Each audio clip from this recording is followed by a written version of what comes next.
Bismillahirrahmanirrahim. Assalamualaikum warahmatullahi wabarakatuh.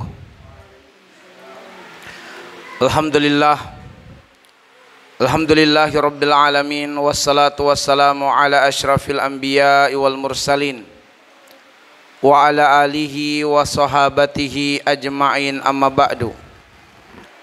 Allahumma anfa'na bima 'allamtana wa 'allimna ma yanfa'una wa zidna ilman. Walhamdulillah ala kulli hal. Wa na'udzu billahi min hali ahlin nar. Ikhwatal iman wal akhawat fillah, azani Allahu wa iyyakum ajmain. Senantiasa kita berharap dan terus berdoa kepada Allah Subhanahu wa taala. Semoga Allah Subhanahu wa taala memberkahi pertambahan usia kita hari ke harinya, yaitu dengan bertambahnya usia bertambah pula ilmu, bertambah pula amal soleh, dan bertambah dekat dengan Allah Subhanahu wa taala. Kita pun berharap dan terus berdoa kepada Allah Subhanahu wa taala, semoga kita diistiqomahkan Allah dalam taat dan dalam ibadah. Semoga Allah merezekikan kita semua menutup usia dalam keadaan husnul khotimah. Dan semoga kita semua dimudahkan oleh Allah berkumpul, bersilaturahmi, bertetangga di tempat terbaik di akhirat, di dalam surga Allah Subhanahu wa ta'ala. Ikhwatal iman wal akhawat fillah, azani Allahu wa iyyakum ajmain. Kajian kita pada hari yang sangat baik dan berkah ini di rumah Allah Subhanahu wa taala, hari Ahad yang ketiga antara maghrib dan isya, adalah melanjutkan pembahasan kita tentang keajaiban Asmaul Husna. Pada pertemuan sebelumnya telah kita bahas atau kita telah membicarakan berkenaan dengan nama Allah Ar-Rahman, dan pada pembahasan tersebut kita belum menuntaskan bagian yang kedua tentang kedudukan dari nama Allah Ar-Rahman. Kita telah membahas makna dan kandungan pada nama Allah Ar-Rahman, dan masih belum tuntas pembahasan tentang kedudukan nama Allah Ar-Rahman. Dan insya Allah pada kesempatan ini akan kita tuntaskan pembahasan tentang kedudukan nama Allah Ar-Rahman. Ikhwatal iman wal akhwat fillah, azani Allahu wa iyyakum ajmain, bahwa kedudukan nama Allah Ar-Rahman akan kami sampaikan dalam tiga hal. Hal yang pertama adalah sebagaimana yang terdapat di dalam surah Al-Isra ayat yang ke-110, dan juga ayat yang pertama dari surat Al-Fatihah. Di ayat yang pertama surat Al-Fatihah, Bismillahirrahmanirrahim, yaitu Allah Subhanahu wa ta'ala memperkenalkan dirinya dengan nama yang mulia Ar-Rahman Ar-Rahim. Dan kemudian di surat Al-Isra ayat yang ke-110 Allah berfirman, Qul ud'ullaha aw ud'ur rahman ayyamma tad'u falahul asmaul husna. Allah Subhanahu wa taala menyuruh kita untuk berdoa dengan nama Allah Subhanahu wa taala atau dengan nama Allah Ar-Rahman. Adapun nama-nama yang lainnya disatukan dengan penyebutan Asmaul Husna. Dari sinilah kemudian para mufassir atau para ulama mereka mengatakan sebagai kedudukan yang pertama dari nama Allah Ar-Rahman, bahwa nama Allah Ar-Rahman merupakan Ismul A'zam, merupakan Ismul A'zam, nama yang teragung, nama yang mulia. Berarti bahwa dalam Asmaul Husna itu ada tingkatan-tingkatan. Dan di antara nama yang tertinggi, nama yang teragung dari nama-nama Allah adalah Ar-Rahman. Dan dasar yang kita sudah sebutkan tadi adalah bahwa surat Al-Fatihah itu merupakan surat muqaddimah, surat pembuka, di mana di bagian awal-awal dari surat Al-Fatihah itu adalah perkenalan Allah dengan hambanya, perkenalan Allah dengan kaum muslimin, bahwa Allah Subhanahu wa ta'ala itu memperkenalkan diri dengan lafaz yang maha tinggi lagi maha mulia, lafzul jalalah, bismillah. Lalu kemudian dengan itu Allah menyebutkan sifatnya yang teragung, Ar-Rahman, Ar-Rahim.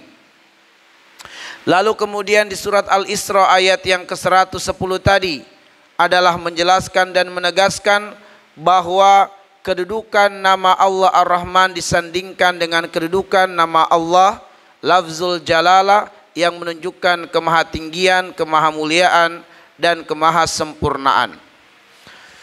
Kemudian kedudukan yang kedua adalah bahwa di dalam surat Toha ayat yang kelima, di dalam surat Toha ayat yang kelima, Allah Subhanahu wa ta'ala berfirman, Ar-Rahman alal arsyis tawa. Ar-Rahman alal arsyis tawa. Allah Ar-Rahman bersemayam di atas arsy. Allah Ar-Rahman bersemayam di atas arsy. Arsy artinya adalah singgasana. Singgasana dalam makna yang kita fahami adalah kursi khusus untuk para pembesar, kursi khusus untuk para raja, sehingga tidaklah kita mendengarkan atau menyebut kata singgasana kecuali dikaitkan dengan kekuasaan, dikaitkan dengan kerajaan, dan yang berhak untuk berada di atas singgasana adalah penguasa atau raja atau yang memiliki kedudukan yang tinggi. Itu adalah makna yang kita fahami dari singgasana, bahwa dia adalah simbol kekuasaan, simbol kekuatan, simbol kerajaan, sehingga para raja, para pejabat, para pembesar mereka memiliki singgasana khusus.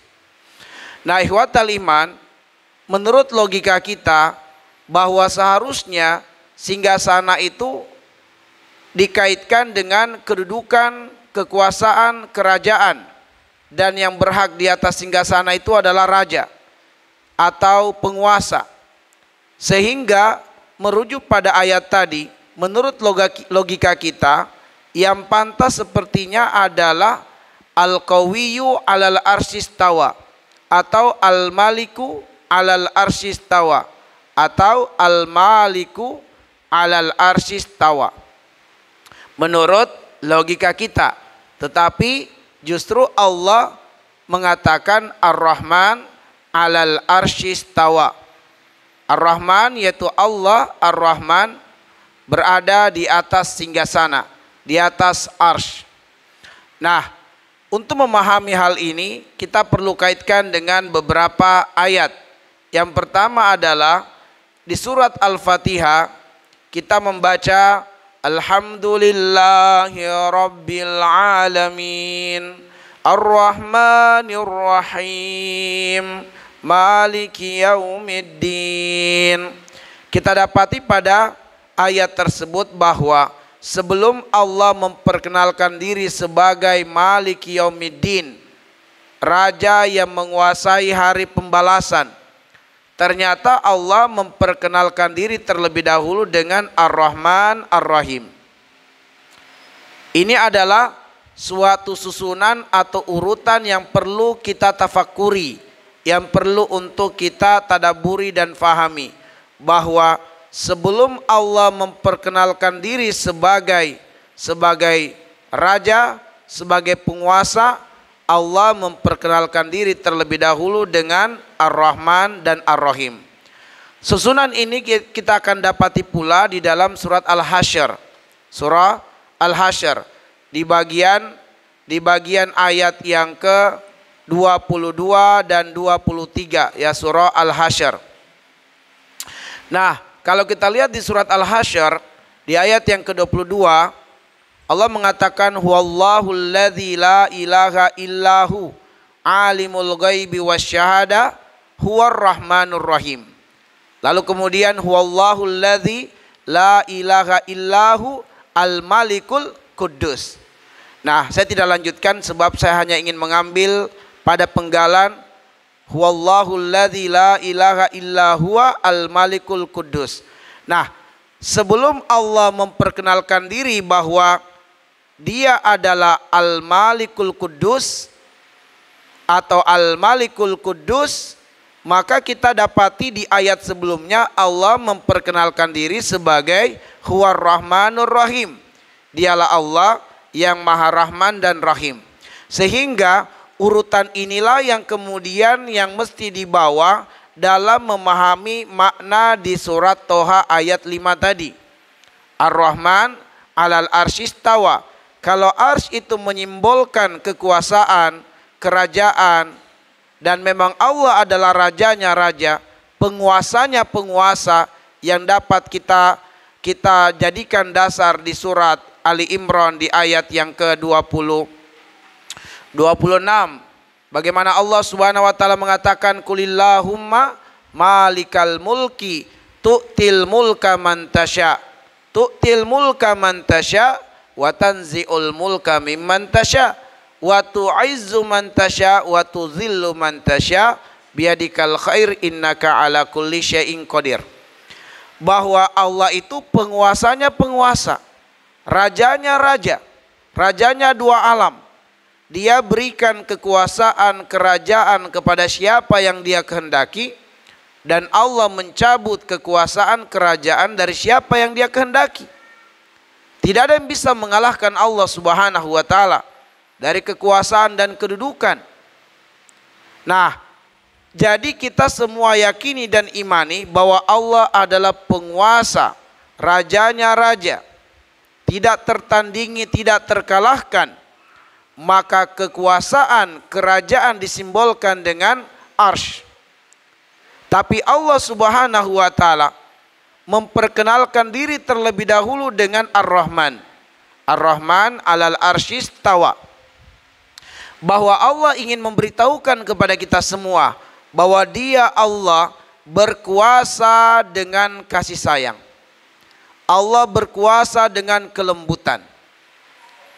Bedanya dengan manusia pada umumnya, ketika mereka memiliki kekuasaan, memiliki kedudukan, umumnya manusia berlaku semena-mena pada orang lain. Umumnya manusia berlaku zalim pada orang lain ketika mereka mendapatkan kekuasaan, mendapatkan kedudukan, punya singgasana. Disinilah kemudian Allah ingin memperkenalkan kepada kita akan dirinya sebagai Ar-Rahman, bahwa meskipun Allah penguasanya penguasa, rajanya raja, tetapi Allah berkuasa dengan kasih sayang. Allah akan menghukum dengan kasih sayang. Dan Allah Subhanahu wa taala akan mengatur segala sesuatu yang dikuasainya dengan sifat rahmannya. Ikhwatal iman, ahibazani Allah wa iyyakum ajmain.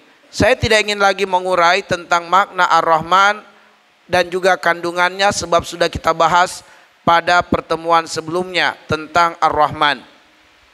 Baik, selanjutnya kedudukan yang ketiga dari nama Allah Ar-Rahman adalah bahwa di dalam riwayat Imam Bukhari dan Muslim, Nabi SAW menyebutkan bahwa pada arsy-Nya Allah, ya pada singgasananya Allah, terdapat kalimat rahmati taglibu godabi. Rahmati taglibu godabi. Rahmatku, kata Allah, mengalahkan murkaku. Rahmatku mengalahkan murkaku. Diriwayatkan oleh Imam Bukhari dan Muslim bahwa pada arsy Allah Subhanahu wa taala terdapat lafaz tersebut. Dalam riwayat yang lain terdapat lafaz rahmati sabaqat godabi. Rahmatku mendahului murkaku. Ala kulli hal, maknanya kandungannya sama, bahwa rahmat Allah mengalahkan murkanya. Ikhwatal iman, mari kita merenungi untuk merasakan kedalaman dari makna rahmati taglibu godabi, dari rahmat Allah mengalahkan murkanya. Perhatikan surah Ibrahim ayat yang ke-34. Surat Ibrahim ayat yang ke-34. Di dalam surat Ibrahim ayat yang ke-34, Allah Subhanahu wa taala berfirman, "Wa atakum min kulli ma sa'altumuhu." Wa atakum min kulli ma sa'altumuhu. Wa in ta'uddu ni'matallahi la tuhsuha. Innal insana la zalumun kafar. Artinya, wa atakum min kulli ma sa'altumuhu. Dia, yaitu Allah Subhanahu wa taala, memberikan kepada kalian apa yang kalian minta kepadanya. Allah memberikan kepada kalian apa yang kalian minta kepadanya. Wa atakum min kulli ma sa'altumuhu. Wa in ta'uddu ni'matallahi la tusuha. Andaikan kalian bermaksud untuk merekap, mentotal, menghitung apa yang Allah sudah berikan kepada kalian, la tusuha, kalian tidak akan pernah sanggup untuk menghitungnya. Innal insana la zalumun kafar. Sungguh manusia sangat zolim dan sangat kufur. Pada ayat yang mulia ini ada dua penekanan yang sangat penting untuk difahami. Tentu dalam kaitannya dengan apa yang sedang kita bicarakan tentang kedudukan Ar-Rahman, adalah bahwa pada penggalan ayat wa atakum min kulli ma sa'altumuhu wa in ta'uddu ni'matallahi la tusuha, ini menjelaskan tentang makna Ar-Rahman, tentang makna Ar-Rahman. Lalu kemudian innal insana la zalumun kafar, sungguh manusia sangat zalim dan kufur. Pengenalan ini, pengabaran ini untuk bisa kita fahami betapa tingginya kedudukan Allah Ar-Rahman. Dari sisi mana kita fahami akan kita ambil atau kita urai terlebih dahulu bagian yang pertama dari ayat yang mulia ini. Kalau kita perhatikan awal ayat, wa atakum min kulli ma sa'altumuhu, dia Allah memberikan kepada kalian apa yang kalian minta. Ikhwatal iman, ahibazanillahu wa iyyakum. Jangankan yang kita minta, yang tidak kita minta atau kita lupa untuk meminta tetapi sangat-sangat kita butuhkan, Allah kasih. Allah kasih.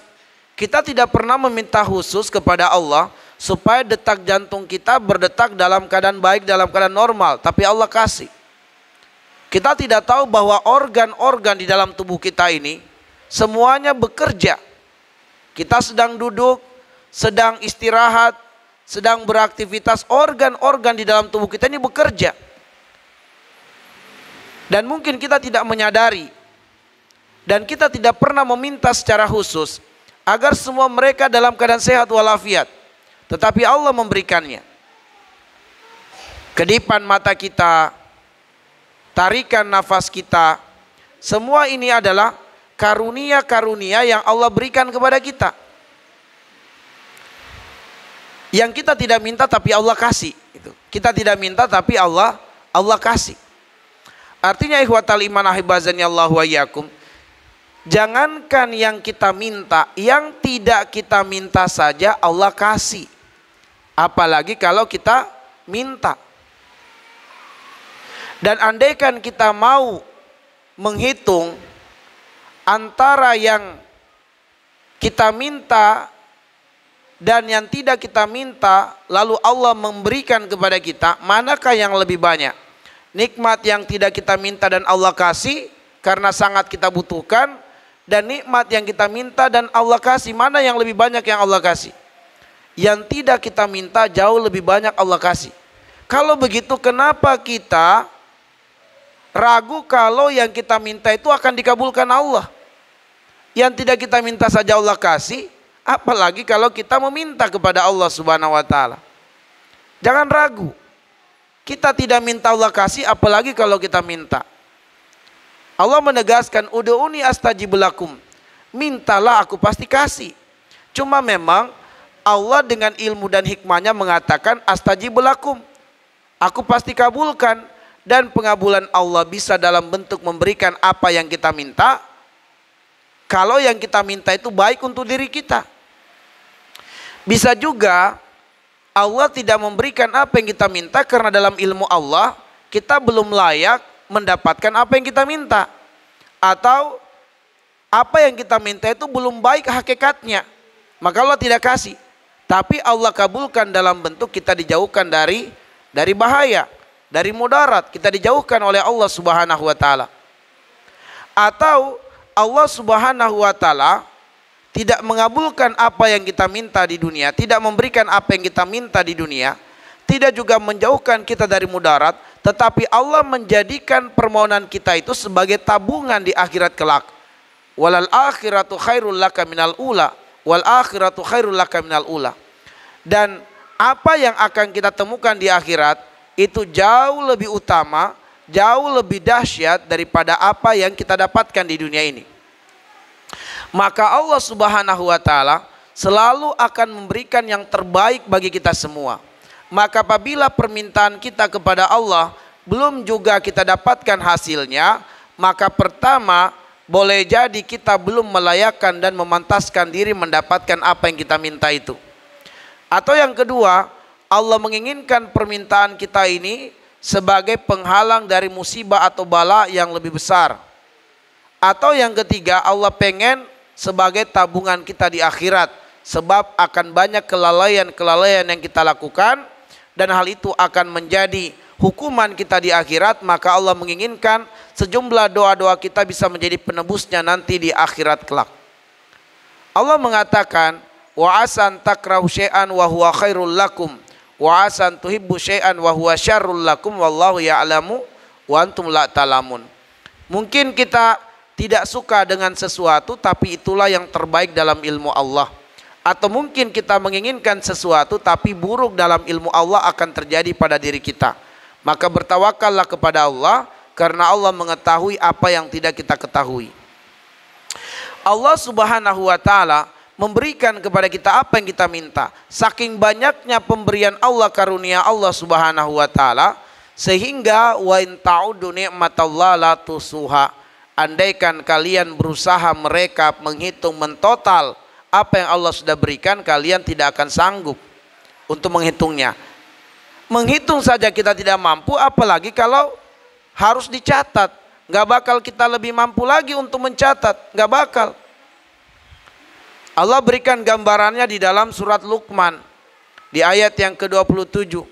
Walau annama fil ardi min syajaratin aqlam wal bahru yamudduhu min ba'dihi sab'atu abhur ma nafidat kalimatullah innallaha azizun hakim. Andaikan semua pepohonan di muka bumi ini dari akar, batang, cabang dan rantingnya dijadikan sebagai pena, lalu lautan 7 benua disatukan dan dijadikan sebagai tinta, untuk dengannya kita mencatat nikmat Allah. Apa kata Allah? Mana fidat kalimatullah. Imam Al-Qurtubi menafsirkan, mana fidat kalimatullah adalah tidak akan terhabis nikmat-nikmat Allah tercatat. Tidak akan terhabis, tidak akan habis nikmat Allah tercatat. Innallaha azizun hakim. Allah Maha Perkasa, Allah Maha Bijaksana. Kebijaksanaan Allah kepada kita atas nikmat yang tak terhitung itu dan tak tercatat itu adalah Allah tidak pernah menuntut bayar atas apa yang Allah sudah berikan kepada kita. Allah tidak pernah menuntut bayar. Sebab bagaimana kita akan membayarnya? Menghitung saja kita tak mampu. Mencatatnya kita tak mampu. Di antara antum adakah yang sudah hitung semenit yang lalu sudah berapa kali matanya berkedap-kedip? Ustaz Jajang mungkin sudah hitung? Sudah berapa kali matanya berkedap-kedip Ustaz Jajang? Masya Allah, 1 menit yang lalu. Gak usah sejak kita bangun tidur sampai detik hari ini. 1 menit yang lalu. Masya Allah, kedipan mata ini nikmat yang kita tidak pernah meminta khusus tapi Allah kasih. Bayangkan coba kalau mata kita tidak berkedip, coba tahan. Perih mata kita. Tidak pernah kita minta secara khusus tapi Allah kasih kedipan mata ini. Dan itu nikmat dari Allah Subhanahu wa taala. Nah, ikhwatal iman, Allah Subhanahu wa taala hanya meminta kepada kita untuk syukuri. Syukuri nikmat itu. Allah tidak minta bayar sebab kita tidak akan pernah sanggup membayarnya. Tapi syukuri nikmat Allah Subhanahu wa taala. Dan kalaupun kita mensyukuri nikmat Allah, Allah akan menambah lagi rezeki buah dari syukur tadi. Sehingga Allah mengatakan lain syakartum la azidannakum. Kalau kamu bersyukur la azidannakum, langsung kata Allah, langsung aku balas kepadamu dengan menambahkan nikmat. Makanya Nabiullah Daud alaihissalam ketika ditanya oleh Allah, ya Daud, tidakkah engkau bersyukur kepadaku? Maka Daud mengatakan, ya Rabbi, kaifa ashkuruk? Bagaimana aku mensyukuri engkau?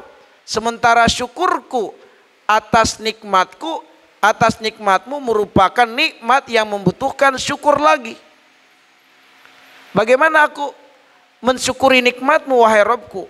Sedangkan syukurku atas nikmatmu merupakan nikmat yang juga membutuhkan syukur lagi. Karena apa ikhwatal iman? Sebab apabila kita mensyukuri nikmat Allah, maka syukur ini akan mendatangkan nikmat tambahan. Jadi kemudahan untuk kita bersyukur atas nikmat Allah itu juga adalah nikmat dari Allah Subhanahu wa taala yang membutuhkan syukur lagi. Makanya ikhwatal iman, tidak ada di antara kita yang benar-benar telah memenuhi standar kelayakan, telah betul-betul bersyukur kepada Allah. Ya. Kita diminta oleh Allah untuk bersyukur kepadanya, tetapi belum ada di antara kita yang benar-benar telah memenuhi standar bersyukur kepada Allah. Sebab begitu kita bersyukur, syukur itu adalah nikmat yang membutuhkan syukur lagi. Makanya syukur itu terus menerus. Ya. Nah, ikhwatal iman ahibazani Allah wa iyyakum ajmain. Apabila kita syukuri nikmat Allah, Allah akan menambah nikmat bagi kita yang bersyukur tersebut. Nah, jadi bagian awal ayat ini menjelaskan tentang makna dari Ar-Rahman, bahwa kandungan dari Ar-Rahman adalah kebaikan dan kemurahan Allah yang sempurna dan luas. Yang sempurna dan luas. Makna Ar-Rahman itu sempurna dan luas dari sisi kebaikan dan kemurahan Allah sudah kita uraikan, sudah kita jelaskan. Maka kita tidak akan masuk lagi ke pembahasan tersebut.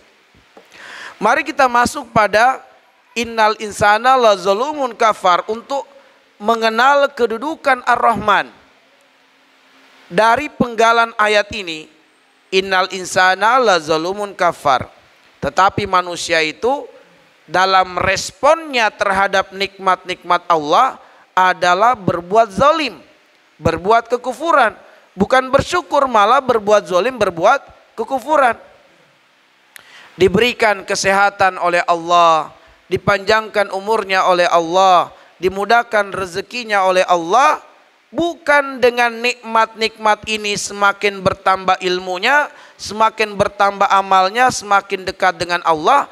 Malah dengan nikmat-nikmat ini dia semakin jauh dari Allah, berani melawan syariat Allah, meninggalkan ibadah. Banyak dari kaum muslimin yang telah diberikan oleh Allah nikmat yang berlimpah. Saking banyaknya limpah nikmat itu dia tak mampu menghitung dan mencatatnya. Tapi mereka tidak mengerjakan sholat 5 waktu. Mereka malah meninggalkan sholat 5 waktu. Padahal kalau kita renungi surat Al-Kautsar, inna a'tainakal kautsar fasholli lirabbika wanhar. Allah memperkenalkan diri bahwa dia telah memberikan nikmat yang sangat banyak, sangat berlimpah kepada manusia. Cara mensyukurinya, kata As-Sa'di rahimahullah dalam tafsirnya adalah fasholli lirabbik. Kalau kamu ingin mensyukuri nikmat Allah yang banyak dan berlimpah adalah dengan engkau sholat karena Allah subhanahu wa ta'ala. Tapi banyak kaum muslimin yang meninggalkan sholat 5 waktu. Ya. Maka ihwatal iman, kalau kita memiliki aplikasi Quran di handphone, lihat di bagian pencarian, ya, kita buka aplikasi Quran, ada selalu kolom pencarian untuk kita mencari ayat tertentu dengan cepat, atau kita mencari kata tertentu di dalam Al-Quran. Nah, kita ketikkan di kolom pencarian itu dalam bahasa Arab, walakinna aktsaran nas, akan tetapi kebanyakan manusia. Ketik aja seperti itu, atau kita ketikkan aktsarun nas, kebanyakan manusia, dalam bahasa Arab, tidak perlu pakai harakat. Apa yang akan kita temukan? Akan muncul 20 ayat yang secara berulang menyebutkan kebanyakan manusia hanya 3. Walakinna aktsaran nas, kebanyakan manusia hanya 3. Pertama, walakinna aktsaran nas la yashkurun. Kebanyakannya manusia itu tidak pandai bersyukur kepada Allah subhanahu wa ta'ala. Yang kedua, walakinna aktsaran nas la ya'lamun. Kebanyakannya manusia itu jahil dalam urusan agamanya, tidak mau belajar.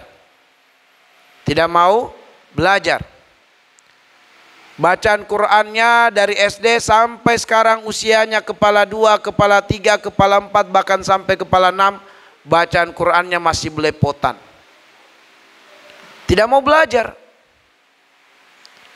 Pakaiannya selalu terbaru setiap bulan, kendaraannya diupdate, aksesoris dunianya selalu yang terbaik. Tapi untuk urusan agamanya jadul. Bacaan Qur'annya sejak SD seperti itu, belepotan, tidak berubah sampai saat ini. Solatnya yang terburu-buru dan cepat sampai detik hari ini masih demikian solatnya. Gak ada perubahan. Tidak bertambah ilmunya, tidak bertambah amal solehnya. Maka ihwatal iman ahibazani Allah wa iyyakum, banyak dari kita nggak mau belajar. Banyak dari kita yang tidak mau belajar. Ya. Ihwatal iman, kita yang masih muda-muda harus bertekad bisa bahasa Arab. Belajar bahasa Arab, luangkan waktu, sebab kalau kita tidak meluangkan selalu nggak ada waktu. Siapa di antara kita yang tidak sibuk? Pengangguran pun sibuk mencari pekerjaan. Maka ihwatal iman, kalau kita tidak meluangkan waktu nggak bakal dapat. Allah sudah kasih petunjuk di dalam surat Al-Alaq. Kalau pengen dapat ilmu, budayakan 3 hal. Iqra bismi rabbikal ladzi khalaq, khalaqal insana min 'alaq, iqra wa rabbukal akram, alladzi 'allama bil qalam, 'allamal insana ma lam ya'lam. Perhatikan ayat yang kelima, 'allamal insana ma lam ya'lam. Allah akan menambahkan ilmu, Allah akan mengajarkan ilmu kepada manusia apa yang tidak diketahuinya. Tapi untuk mendatangkan dan menambah ilmu ini langsung dari Allah, budayakan 3 hal.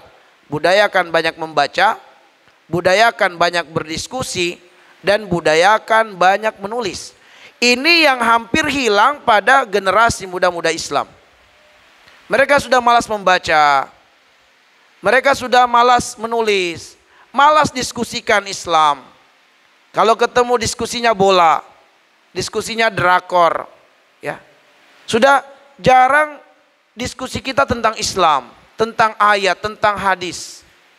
Padahal inilah yang akan menambah ilmu dan menguatkan ilmu kita. Ikhwatal iman, coba tanya di antara diri kita, apakah kita sudah khatamkan sirah Nabawi? Sudah berapa umur kita? Apakah sudah khatam kitab sirah Nabawi? Kenapa kita tidak pernah bertekad untuk menghatamkannya? Bukankah sudah ada terjemahannya saat ini? Tak perlu lagi harus baca dengan bahasa Arab, ada terjemahannya. Dan terjemahannya insya Allah sangat mendekati makna dengan bahasa Arabnya. Kenapa kita tidak baca, tidak punya program untuk itu? Coba tanya pada diri kita, sudahkah kita khatam baca Quran dengan terjemahan? Kalau bacaan Quran khatam saya yakin sudah berapa kali. Tapi apakah Anda fahami apa yang Anda baca? Kenapa Anda tidak berusaha baca Quran dengan terjemahannya juga? Ihwatal iman, bahwa masih banyak dari kita itu yang belum sungguh-sungguh mau belajar. Bagaimana Allah mau menambah ilmu kita? Bagaimana kita menjadi pemenang di masa depan? Kalau kita sendiri masih jauh dari ilmu. Yang sederhana saja dulu.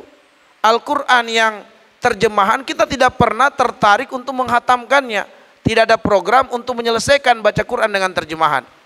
Sudah kita belum bisa bahasa Arab, tidak pula kita membaca Quran dengan terjemahan. Sirah Nabawi teman-teman sekalian. Kita yang mengaku cinta Rasulullah, mengaku meneladani Nabi, tapi kita tidak baca sirahnya. Kita tidak tahu surahnya, sarirahnya. Sudah ada terjemahan sekarang Syama'il Muhammadiyah karya Imam At-Tirmidzi. Itu menjelaskan bagaimana surahnya Nabi, penampilannya Nabi. Dari ujung rambut sampai ujung kaki. Tidakkah kita rindu untuk menghayalkan, membayangkan sosok Nabi? Bagaimana kehidupan sehari-harinya Nabi. Dari bangun tidur sampai tidur kembali. Nah jadi ikhwatal iman, ayo kita mulai. Buka hati, buka pikiran kita. Kita ini pemuda Islam.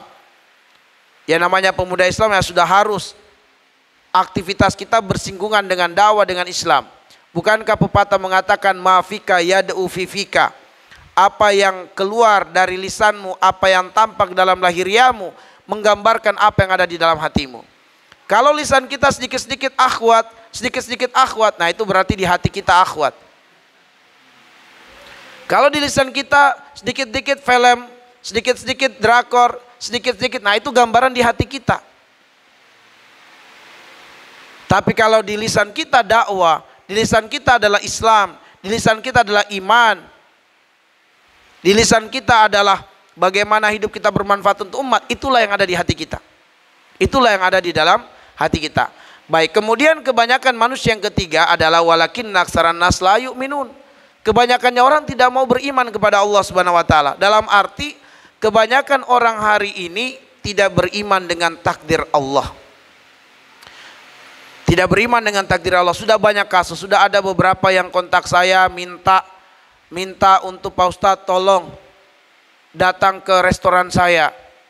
Kenapa? Restorannya ini baru buka banyak pelanggan, tiba-tiba kemudian sepi.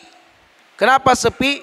Karena makanannya baru dimasak 1 jam yang lalu semuanya basi. Orang pada datang, disiapkan makanan basi, makanannya kaget dia. Bukan terjadi sehari 2 hari, sampai 1 pekan seperti itu, akhirnya pelanggannya hilang. Karena makanannya basi. Bayangkan 1 jam baru selesai dimasak. Dia mengatakan ini tidak wajar Pak Ustadz. Nggak wajar. Ya. Ada lagi yang nanti insya Allah saya sudah agendakan hari Selasa. Jadi setiap karyawannya datang di situ pasti sakit. Kalau sudah di rumah atau karyawannya keluar dari tempat itu sehat semuanya. Tapi kalau masuk ke tempat kerja semuanya sakit, semuanya badannya berat-berat pegal. Bukan cuma 1 karyawan, beberapa karyawan. Akhirnya kemudian mereka bingung kenapa kami seperti ini. Nah saya baru dikontak, saya katakan insya Allah hari Selasa kita silaturahmi ke tempatnya. Nah artinya apa? Seringkali kita siap untuk sukses, tapi kita tidak siap melihat orang lain sukses. Kita suka iri, suka hasad.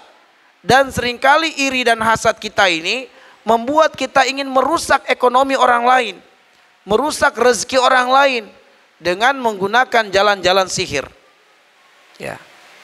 Kita tidak ridho tetangga kita buka warung makan sama dengan dagangan yang kita juga jual, di mana dia lebih ramai pengunjung pembeli daripada kios kita. Akhirnya kita tidak ridho, datang ke dukun, dukun menyarankan ambil tanah kuburan, taburi di sekitar warung tetanggamu. Dilakukan oleh sebagian muslimin. Nah, jadi kebanyakan kita seperti itu ikhwatal iman. Makanya Allah mengatakan, wa in tuti aksara man fil ardi yudillukan sabilillah. Kalau kamu ikuti kebanyakan orang, niscaya kebanyakan orang menyesatkanmu. Makanya ikhwatal iman, jangan ikuti kebanyakan orang. Kebanyakannya orang tidak mau belajar, ya kita belajar. Malam-malam seperti ini mungkin orang berpikir nonton di warung kopi, nah kita mau datang ke sini. Jangan lihat kita sedikit. Bukan persoalan sedikitnya, tapi kebanyakannya orang gak mau belajar, jangan ikuti. Datang kita di sini untuk belajar. Kebanyakan orang gak mau ikut pengajian, jangan ikuti. Kita ikut pengajian. Kebanyakan orang gak mau puasa Senin Kamis, gak usah ikuti. Kita puasa Senin Kamis. Kebanyakan orang gak sholat 5 waktu, ya kita gak usah ikuti itu. Kita sholat 5 waktu. Nah ikhwatal iman, yang terakhir sebab ini adalah kedudukan tentang Ar-Rahman. Maka coba kaitkan dengan surat An-Nahl ayat yang ke-18. Surat An-Nahl surat 16 ayat 18. Kata para mufassir bahwa terjadi pengulangan lafaz 2 kali, wa in ta'udu ni'matallahi la tuhsuha. Surat Ibrahim ayat 34 dan surat An-Nahl ayat yang ke-18. Terjadi pengulangan, tetapi ujung ayatnya berbeda. Kalau di surat Ibrahim ayat 34 ujung ayatnya innal insana lazalumun kafar, di surat An-Nahl ayat 18 ujung ayatnya innallaha laghafurur rahim. Sesungguhnya Allah Maha Pengampun lagi Maha Penyayang. Maksudnya ikhwatal iman, meskipun kita merespon nikmat Allah dengan berbuat zolim, berbuat kufur, bertahun-tahun kita berbuat zolim, bertahun-tahun kita maksiat di hadapan Allah, bertahun-tahun kita kufur, tapi manakala kita mau bertobat kepada Allah, meskipun tobat kita baru sehari dan Allah takdirkan besok kita meninggal dunia, sehari itu bisa menghapuskan semua dosa kita bertahun-tahun. Karena apa? Innallaha laghafurur rahim. Allah tidak dendam dengan kita ikhwatal iman. Itulah diantara makna dari rahmati taglibu godabi. Rahmatku mengalahkan murkaku.